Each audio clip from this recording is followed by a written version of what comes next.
Hello and welcome back to Coach Bill's Sports Show. As always, I'm Coach Bill. Let's get into it. Looking at some of the expansion stuff, some of the ideas that have been floating around. Came up with one a little off the wall. Not gonna lie. It's a little off the wall. But hear me out and let's talk about it. Okay?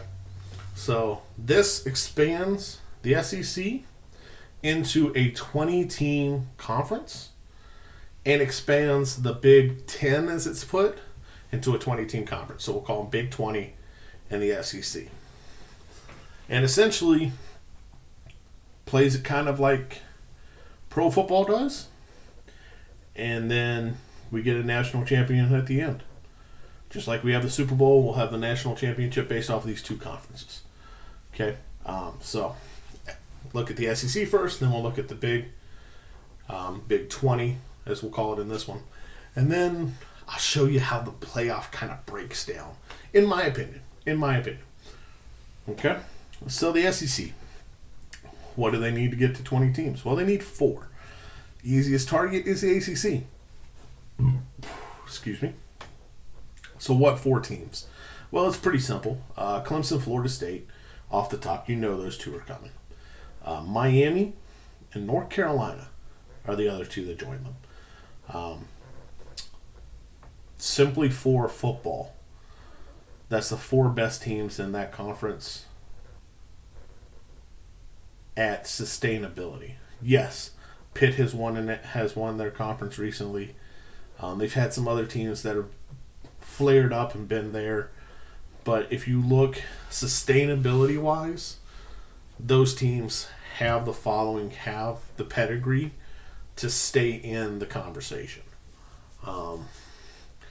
So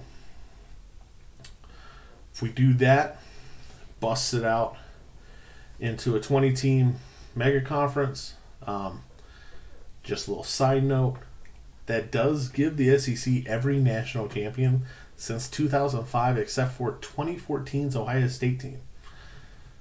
That's a tough conference. Just want to throw that out there. A little sprinkle of knowledge for you. But, whew, that's a lot of championships in one conference. So, we said it's going to be like the pros. So, obviously, there's going to be divisions inside the conference, right? So, how does that break down? Broke it down into 4 divisions. That way we have a champion of each division that automatically makes the playoffs, and we take 3 wild cards. Just like the pros do. So, how does it break down? Geographically is the best way I tried to keep it together.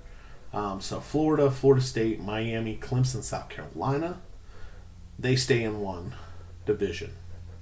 North Carolina, Georgia, Tennessee, Vanderbilt, Kentucky stays in another division. Ole Miss, Mississippi State, Alabama, Auburn, LSU are inside of the 3rd division. And Texas, Texas A&M, Oklahoma, Arkansas, and Missouri stay inside the 4th division. So, you can really name them whatever. Name the Florida division, the South division, the Tennessee division, the North division, or even you could name the Florida division, the East division, North Carolina, the North division, Ole Miss, Alabama, the South division, and the West division is the Texas division. However you want to name them. You could call them A, B, C, D. I'm not a namer. Let's just throwing this idea out there. Okay? So we've looked at one side's conference, right? Let's look at the other, right? So, with the Big Ten adding USC and UCLA already, made it fairly easy to kind of look in and grab the other 4 teams that I think would make the most sense to join them. That was Oregon, Washington, Stanford, and Notre Dame. Not going to lie to you, Oregon, Washington, Stanford, and Notre Dame, it's more about the pedigree and the television markets that they add. It is what it is. It's more about the pedigree, television markets, and ultimately, those teams have been competitive in the past. And some of the other teams out west just haven't. Some of the other teams in the northern area haven't been that competitive. I mean, outside, so yes, TCU had a hell of a run this year. But when was the last time one of those teams won a national championship out of the Big Ten? Or not the Big Ten, because that was 2014. Out of the Big 12. It was before 2005. So you're looking at 18 years already without a national championship. Are you really that competitive? Same for the Pac-12. They've been in some conference championship games, but they've not been super competitive. So it comes down to television markets you bring, and then historically what you've been. But that gets us to our 20 for our Big 20 division. That's just what we're going to call them. Obviously, we can name something different, but that's what we'll stick with right now. So, that's the conference. How do the divisions line up? So easy for me, again, trying to keep it geographical. You've got Oregon, Washington, UCLA, USC, and Stanford sticking together in one division. You got Minnesota, Iowa, Wisconsin, Illinois, and Nebraska sticking together in another division. Rutgers, Maryland, Penn State, Ohio State, and Notre Dame sticking together in another division. And then you got Michigan, Michigan State, Indiana, Purdue, and Northwestern and lumped into another division. There's some crisscrossing going on in the divisions on that one, but it allows you to keep some games out of the divisional race that are still, historically speaking, mashups that you want to see every year. What's the word I'm looking for? Rivals. They're still rivals. So like Ohio State and Michigan aren't in the same division, but they're still rivals. So they'll still play every year. But what it also does is means that Ohio State and Michigan can win their divisions and see each other again in the playoffs. And I don't know about you, but you give me more matchups between rivals as a possibility, I'm a happy camper. Okay? So, long story short, let's see what the playoff looks like. Okay? Boom! Just like that. Right? Alright, so we'll start here at the bottom for Ohio State and Oregon, so I can expand myself a little bit. But on the Big 20 side, Michigan wins their division, Penn State wins their division, Washington wins their division, Ohio State wins their division. Now we went off of wins and losses for the past season and kind of where you shook out on the final ranking schedule as to who landed where, right? So Michigan's your 1 seed, Ohio State's your 2 seed, Washington is your 3, Penn State is your 4. Okay, Illinois, USC, and Oregon are your wild cards. Obviously, the only wild card to win in the first round for the Big 20 is the USC. For the SEC side, Georgia is your number 1 seed.